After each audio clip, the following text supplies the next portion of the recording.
Estimados amigos, este es el programa UPL 360 y el día de hoy para presentarles el módulo Epístolas Paulinas 1. Hablaremos de Romanos y Gálatas y para dilucidar el tema tenemos con nosotros al doctor Raúl Saldívar. Muchas gracias. Y al profesor César Gómez. Gracias por la invitación. Empezamos en la lección número 1, aspectos introductorios de la epístola a los romanos. Y doctor, este es un tema en el cual usted sí está versado. Aquí tengo mi libro a los romanos. Bueno, pues empecemos. Romanos es una epístola que el apóstol San Pablo escribe desde la ciudad de Corinto, año 58 aproximadamente, a raíz de una situación que ocurre entre dos segmentos de la iglesia, uno que viene del mundo gentil y otro del mundo religioso judío. Habían familiares del apóstol Pablo de sangre y de carne que vivían ahí, en Roma, y asistían a la iglesia y demás, y aparecen registrados en el capítulo 16. Un tal Tercio le sirve de taquígrafo, es decir, la persona a quien le dicta la carta que le escribe. Y yo diría eso, Pablo nunca había ido a Roma, igual que la carta a Colosas, son las únicas dos cartas que él escribe a iglesias que él no había visitado en ese momento histórico. Después llega a Roma. Y bueno, básicamente en términos generales esas son las generalidades de la epístola. Si hablamos del propósito de Romanos, profesor César. Bueno, el doctor ya lo mencionó, había una pugna, había una división entre los creyentes de origen judío y de origen gentil, y entonces Pablo aborda, esa es la razón por la cual Pablo escribe la carta. Excelente, y si hablamos del contenido propiamente, ¿cuáles serían los temas? Se divide en dos partes, del capítulo 1 al capítulo 11, habla toda la cuestión teológica o dogmática, y del 12 al 15, al final del 15, habla de toda la cuestión hortatoria ética, es decir, el cristianismo práctico. Muy bien, la clase primera habla precisamente de esos aspectos introductorios. Ya al arribar a la clase número 2 se habla de la justicia necesitada, desde el capítulo 1:18 al 3:20. ¿Qué decir de esta lección? La justicia necesitada es lo que yo llamo en mi libro la generación perversa. Estamos hablando de los gentiles. Los gentiles es el grupo étnico, bueno, son varios grupos étnicos que vienen del mundo no judío, en otras palabras, que están allí, que practican toda suerte de perversiones horrorosas, ¿verdad? Porque para ellos la religión y la moral son dos cosas diferentes, no están ligadas. Y entonces Pablo los confronta. Versículo 24, 26 y 28 dice, Dios los entregó, pasiones vergonzosas, y finalmente a una mente reprobada. Entonces, dice justicia necesitada porque necesitan ser justificados, necesitan a Cristo. Aquí perversos porque abiertamente hacen eso, ¿verdad? Abiertamente. Y mayormente los pecados de los que Pablo le acusa son pecados en el orden sexual. ¿De qué manera se le da contexto a ese texto del siglo I para nuestro siglo XXI? Bueno, vivimos en una sociedad perversa, con todo un tipo de manifestaciones y de prácticas en nuestra sociedad actual que van en contra de los valores establecidos en la palabra de Dios. De alguna manera, los judíos pensaban que los gentiles eran los que estaban en condenación, pero aquí en el inciso B dice condenación de los judíos, a partir del capítulo 2. Es lo que llamamos la generación hipócrita. La diferencia entre un perverso y un hipócrita es que el perverso actúa abiertamente y el hipócrita solapadamente. Los religiosos no son perversos, somos hipócritas. Y fíjese que utilicé somos. Plural. Porque, claro, porque ¿quién de nosotros no se ha puesto una máscara alguna vez en la vida? Porque de ahí viene la palabra hipócrita, ¿no? En el idioma griego, una máscara, porque no queremos que la gente nos vea tal como realmente somos, que era lo que ocurría con los judíos. Pablo en el capítulo 2 viene y los confronta. Vosotros que decís que no se debe hacer esto, ¿lo haces? Y luego los lleva, aquí lo explico en el libro, a la última madriguera del orgullo judío, que era la circuncisión. ¿Crees que porque eres circuncidado? Si sacamos el querigma de esto, le podríamos decir a un parroquiano religioso de nuestra época, ¿crees que porque eres de la denominación tal? ¿Crees que tú? No, le dice.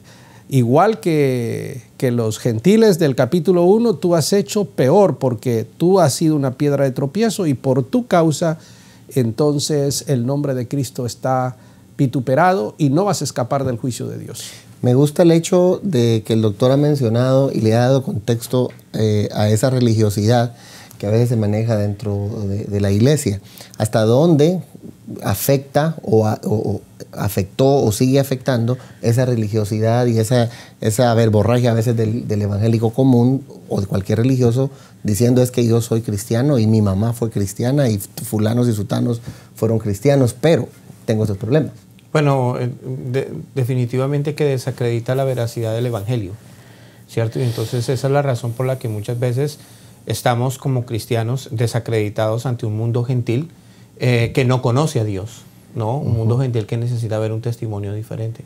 Ahora, me llama la atención porque cuando uno analiza, volviendo un poquito atrás, también el libro de Romanos, hay que tener en cuenta que Pablo sienta las bases para una doctrina sistematizada de cierta manera, una teología. Por ejemplo, en el capítulo 1, Pablo sienta las bases para lo que se conoce como la doctrina de la revelación general, ¿cierto? Y a través de su tratado, pues también Pablo desarrolla ciertas doctrinas que son de gran importancia teológica, ¿no? Interesante. Al arribar a la lección número 3 se habla de la justicia imputada, la justificación, desde el capítulo 3:21 hasta el 5:21. Antes de llegar ahí, quiero hablar de la generación, ¿cómo le llamo aquí yo? Condenada. ¿Qué es lo que ocurre? Condenación de todos los hombres. Exactamente, porque cuando hablamos en el 3:9, dice todos pecaron. Hasta el 20, sí. Exacto, hasta el 20. ¿Por qué? Porque en el 1 acusa a los gentiles, en el 2 a los judíos, y entonces dice, no hay quien busque a Dios, no hay ni siquiera uno. Y cita un salmo de David, o de quien haya sido. Y entonces los pone o los mete a todos en el mismo costal y esto. Bueno, al terminar ese tema, que es el tema del pecado, que en teología le llamamos la martiología, es el primer gran tema. Entonces, en el capítulo 3:21 ya él aborda otro tema diferente.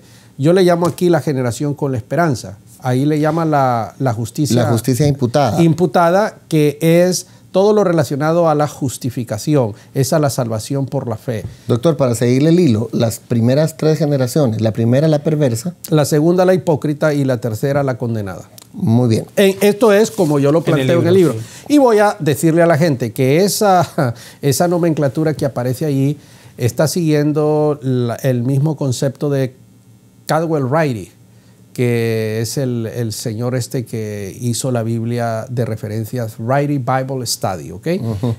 Básicamente está siguiendo ese orden.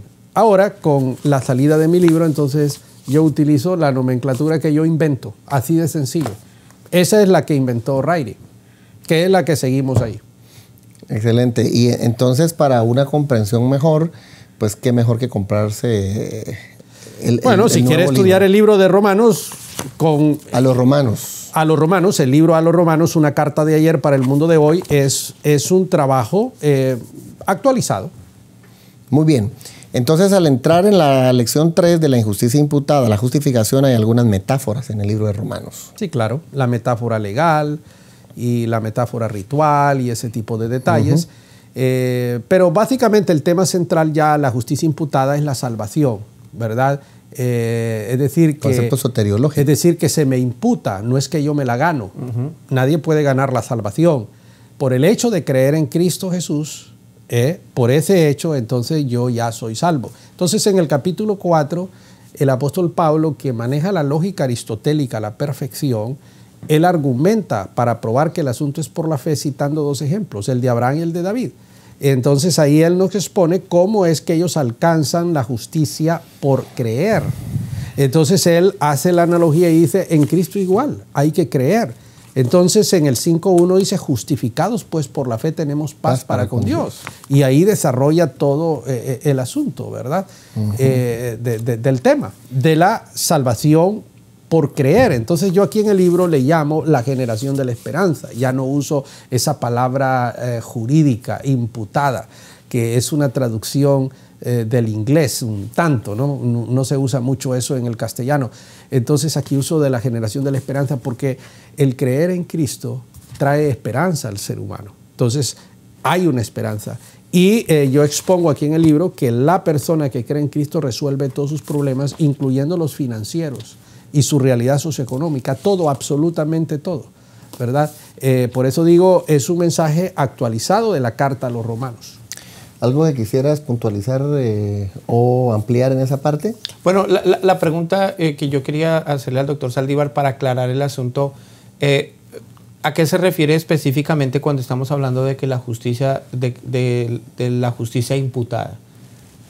Estamos hablando de que el ser humano no gana la salvación, sino que por el hecho de creer en la salvación, de creer en Cristo, entonces se le da la salvación. Eso es justicia imputada. Okay. No hay algo que hacer para merecerla. Sí. Cuando yo creo, hacerla. Se me imputa, se me da, yo la obtengo, ¿verdad? Exactamente. Se parece un poquito en el concepto del pecado cuando se nos imputa el pecado de Adán.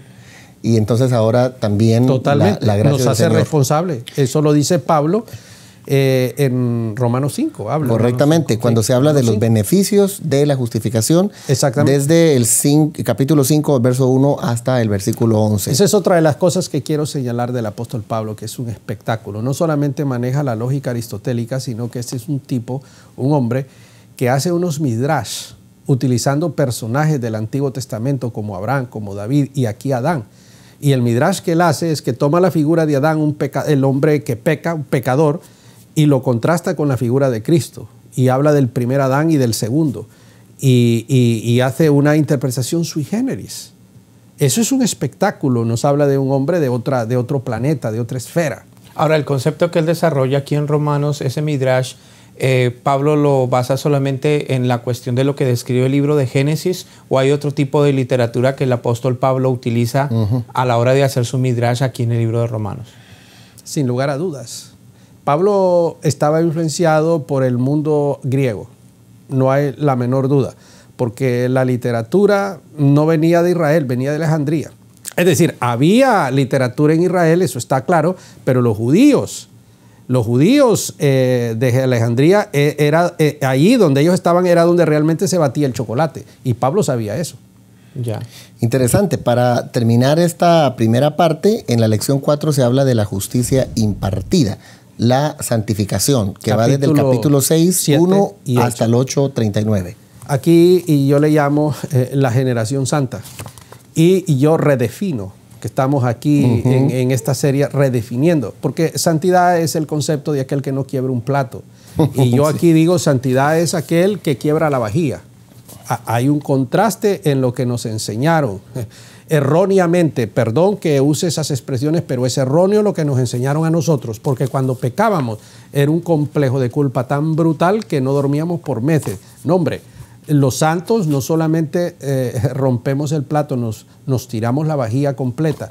Entonces el concepto de santo es el concepto de un individuo, hombre o mujer, apartado, separado, nombrado, ungido por Dios, que peca, pero que no pertenece al sistema cósmico, que no es parte de la perversidad del mundo, que el hecho de que peque no significa que no sea santo, que no hay una incompatibilidad entre un concepto y otro. Y el capítulo 7, quiero hacer lo bueno, no puedo, no quiero hacer lo malo, y lo hago miserable hombre de mí, ¿quién me va a librar del cuerpo de la muerte? Hay 10,000 teorías que no tienen sentido. Pablo cuando era un judío, Pablo antes de ser cristiano, el cristiano. No, está hablando de un tipo, de un individuo que tiene el conocimiento de la verdad, que se da cuenta que con su mente alaba a Dios, pero que con su cuerpo mira otras leyes. Y seamos sinceros, ¿alguna vez ustedes han visto en su mente una ley y en sus cuerpos otros? Todo el tiempo. Todo el tiempo. Entonces, no le busquemos tres pies al gato. Aquí digo, la generación santa peca. Por ejemplo, nos han pedido que nos vayamos a la pausa y no lo hemos hecho. Hemos pecado contra el tiempo. Vamos a parar para continuar y hacer una conexión entre esta lección y la siguiente. De acuerdo. Seguimos en UPL 360. ¿Verdad que está buenísimo? Quédese pues con nosotros. Volvemos.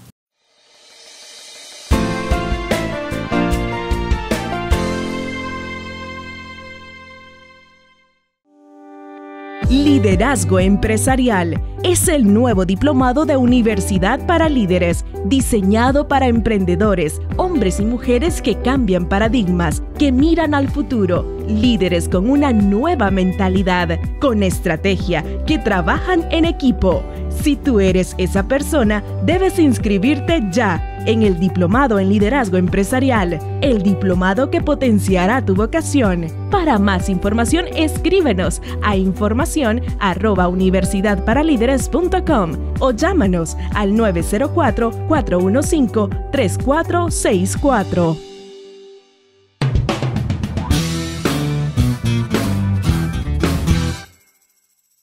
Continuamos en la explicación de este módulo de Epístolas Paulinas 1 y nos quedamos en la lección 4 de la justicia impartida, de los santos que quiebran la vajilla entera, dijo el doctor, de los que a veces tenemos esa lucha y esos problemas que se nos enseñó que una persona que ya está en la fe no puede hacer ningún tipo de error. Que ya es santificada, mi estimado Melvin. Sí, que ya es santa. Erradicado el pecado original. Totalmente erradicado, no quiebra un plato y quiebra la vajilla. El adverbio de tiempo del versículo 1 del capítulo 8 le da la vuelta a la tortilla a toda la historia. ¿Qué dice Pablo? Ahora que estamos en Cristo, ese adverbio le da la vuelta a la tortilla. No hay ninguna condenación. Pero tampoco debemos de quedarnos con la idea de que por el hecho de que estamos en Cristo y en esta gracia, entonces cuando se dice que el cristiano peca, no es que una cuestión que el fulano no ha recibido nada interiormente. Es decir, que sigue haciendo los pecados de siempre y que no le importa. Por supuesto que no. Porque a veces eso se ha interpretado. Pues el que lo quiera interpretar es su problema, pero eso también es un error eso. Pero brutal. Nosotros no hemos dicho eso. Somos santos. Claro. ¿Ok? Cristo habita por la fe en nuestros corazones y esa es la verdad. Pero lo que no queremos aquí es engañar a la gente, ¿verdad? Y venir a presentar aquí una cuestión idealista, romántica, platónica, que no existe, como nos la presentaron erróneamente a nosotros. No, esos tabúes hay que quitarlos, pero eso no significa que tenemos licencia para pecar y que somos unos perversos que vamos a hacer lo que nos dé la gana. No, señor. La santidad también implica eso, estamos apartados. Vamos a ser fiel al pacto matrimonial, vamos a decir la verdad, vamos a guardar todos los valores de la fe cristiana, pero en algún momento vamos a meter la pata, pero que no nos vengan a sembrar un sentimiento de culpa, porque Pablo le dio la vuelta a la tortilla. Ahora que estamos en Cristo no hay ninguna condenación, entonces no venga un perico en los palotes a señalarlos. Exactamente. Hemos sido llamados, escogidos, elegidos y predestinados, dice Pablo en la epístola a los Efesios. Sí, porque desafortunadamente el concepto de santidad se presenta como un ser inmaculado, ¿no? Y eso es lo incorrecto. Y si queremos utilizar la teología que escuchamos hace 40 años, el elemento luminoso de la santidad, la impecabilidad y aquella cuestión de la adoración de un individuo que está ahí caminando sobre las nubes, eso es irreal. Es que a veces ese tipo de exégesis es demasiado lindo para ser verdad. ¿Verdad? Se le saca el elemento de la humanidad y aunque lo explican de una manera que a cualquiera puede impresionar, la realidad de los que la viven, eso es lo que no queda y de ahí la frustración. Vámonos a la lección número 5, justicia vindicada, la soberanía de Dios, del capítulo 9:1 al 11:36. Capítulo 9, 10 y 11 nos habla de la soberanía de Dios. A Jacob amé, a Esaú aborrecí. No es del que quiere, no es del que corre, sino del que tiene misericordia. A unos escogí para esto y a otros para que sean vasos de ira. Esas palabras son medio groseras, ¿verdad? Porque esa cuestión de que Dios escogió a unos y a otros no, y eso ha sido un debate por los siglos. Yo no me meto esos rollos, pero la Biblia es la Biblia y está ahí bien claro. A Jacob amé, a Esaú aborrecí. Entonces, aquí en mi libro yo explico que somos nosotros la generación escogida. ¿Por qué Dios escogió al menor y no al mayor? Yo no lo sé. Y Pablo viene y le dice, ¿quién eres tú para que alterques con Dios? ¿Es que acaso el barro le va a decir al alfarero por qué me hiciste así o no? ¿No sabes que el que hace las vasijas, una las hace para honras y otro para deshonra? ¿Y quién eres tú para que alterques? Pero hay unos insolentes, perdón que use esa palabra, que ponen a altercar ahí, a decir cosas que no saben, ¿verdad? Dios es soberano, ¿verdad? Eso no significa que nosotros vamos a ser fatalistas. No, nosotros predicamos el Evangelio, invitamos a la gente al arrepentimiento. El que cree en Cristo es salvo. Eso nos lleva al capítulo 10. ¿Seguro? ¿Dónde está la fe? No está arriba, dice Pablo, no está abajo. Está en tu boca y está en tu corazón. Si confiesas con tu boca y crees en tu corazón, eres salvo. Ahí está la salvación, en la declaración de fe de tu boca. Nosotros creemos eso, ¿verdad? Y eso lo conecta con el pueblo de Israel, que fue incrédulo, donde Pablo dice, si yo me hago anatema para que estos sean salvos, lo hago para que estos sean salvos. El 11 nos habla de la restauración final de Israel. Y aquí paro para que César me ayude. Bueno, cuando uno examina dentro de los capítulos 9, 10 y 11, ahí también, obviamente, Pablo le hace un llamado de atención al segmento gentil que estaba dentro de la iglesia, ¿no? Porque obviamente Pablo, hablando acerca de la elección, de la doctrina de la elección, y cuando habla del asunto de Israel, él llama a los gentiles olivo silvestre. Entonces le dice, si trajo gloria la inclusión de los gentiles, mucho más la restauración de Israel, ¿cierto? Ahora, ese tipo de expresiones que se mencionan en esos capítulos a simple vista podrían ser exclusivistas, y más en una sociedad actual en la que el inclusivismo es parte del modus vivendi de los seres humanos en una sociedad posmoderna como la que estamos hoy, ¿no? Y pareciera a simple vista que Dios es injusto, ¿no? Pero creo que hay que entender la riqueza teológica y bíblica que nos presenta Pablo en el texto. Y creo que muchas veces uno de los grandes problemas que tenemos es que leemos el texto a la luz de las posturas teológicas, periféricas. Exactamente, y no estudiamos el texto en sí mismo, que nos arroja mejor luz. Lo quiero leer a través de los puros enunciados calvinistas o de los puros enunciados arminianos, y entonces ahí le damos muchas vueltas al asunto y nos olvidamos del texto, nos vamos más a las posturas. Pero bueno, lección número 6, la justicia practicada, del capítulo 12, verso 1 hasta el 15, 13. ¿De qué se tratan estos capítulos? Básicamente del capítulo 1 al capítulo 11, Pablo nos habla de teología, de los fundamentos teológicos de la fe cristiana. Del 12 al 15 y final del 15 nos habla de la ética. El cristianismo no son palabras, son hechos también. Y entonces en el 12 nos habla de, yo le llamo aquí la generación desafiada. Porque al final, César, ser cristiano es un verdadero desafío. Por ejemplo, uno de los desafíos que te presenta ahí está en Romanos 12, ¿verdad? El desafío que tienes contigo mismo. Renovación de la mente. El gran problema del ser humano es su mente. Y Pablo dice, cambia tu forma de pensar, cambias tu forma de vivir. Sí. Aquí viene cuando habla de la relación con otras personas en el 12. Eso es un verdadero desafío. Si tu enemigo tiene sed, dale de beber. Si hay hambre, dale de comer. Nosotros lo matamos, lo criticamos, le gritamos, lo golpeamos. Pablo dice, dale de comer. Haz que la cara se le ponga roja de vergüenza. Haz las cosas, no seas vencido de lo malo. Vence lo malo con lo bueno. Con bien, sí. Hey, eso es un desafío. Señores, eso es un desafío. Cuando nos dicen el 13, obedezcan a las autoridades, porque Dios los ha puesto para esto y lo otro. Hey, eso es un desafío. Sí. El cristianismo, por eso le llamo la generación desafiada. Esto no es para cualquier perico de los palotes. Entonces la gente tiene que entender, ¿verdad? Lo que estoy hablando cuando hablé de la santidad. No.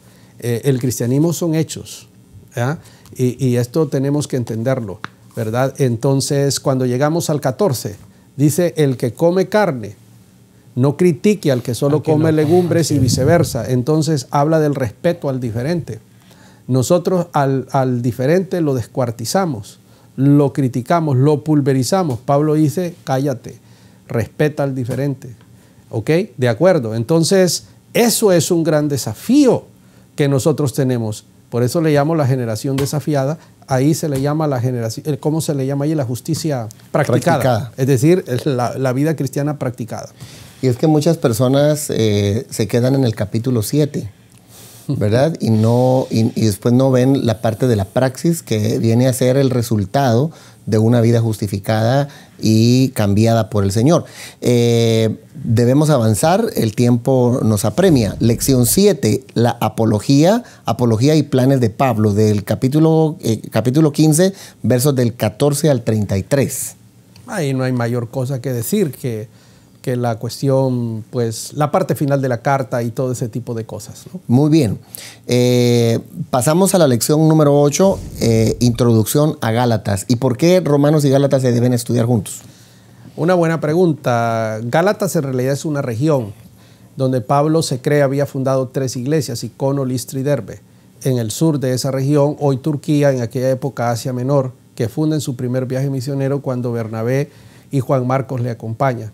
Lo que ocurre es que Pablo viene, funda la iglesia bajo los principios de la fe cristiana, la salvación por la fe y todo ese tipo de cosas. Después que él sale, vienen los judíos y comienzan a hablar de las cuestiones de la ley, de Moisés, de los ritos, de todo ese tipo de cosas. Entonces Pablo les dice en el 3.1, Gálatas insensatos, ¿quién os fascinó? Entonces desarrolla todo el tema de la justificación por la fe, que es exactamente lo mismo que hace en el 3.21, en el 4, en el 5 de Romanos. Sí. Entonces ahí hay una conexión y por eso se estudian las dos cosas juntas, porque Gálatas, todo el mensaje de Gálatas, la libertad en Cristo, está contenido en esos capítulos 3.21, 4 y 5 de Romanos. Y luego, entonces ya usted tocó lo que se estudia en la lección 9, que es la justificación por la fe en el libro de Gálatas. No sé si quieras... No, mi pregunta es, entonces podríamos decir que Gálatas es una apología en contra de la doctrina de los judaizantes. 100%.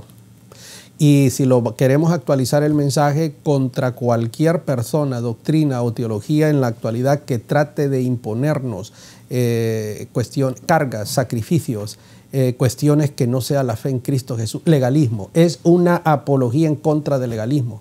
Ese legalismo que nos enseñaron, no comas, no uses, no te vistas, no te cortes el pelo, un montón de historias, no vayas aquí, no juegues esto. Gálatas es contra eso. En Cristo yo tengo una libertad completa. Y eso está bien claramente. Lo único que yo digo aquí que trae esperanza es la fe en Cristo. Eso va a cambiar mi vida, va a traer una renovación de la mente, no el legalismo y esas imposiciones humanas. Y vivimos en tiempos donde eso es lo que a veces es el denominador común de muchas congregaciones, de muchas personas, aún hasta les prohíben estudiar, ¿verdad? Para que no se aviven, diría mi abuelito.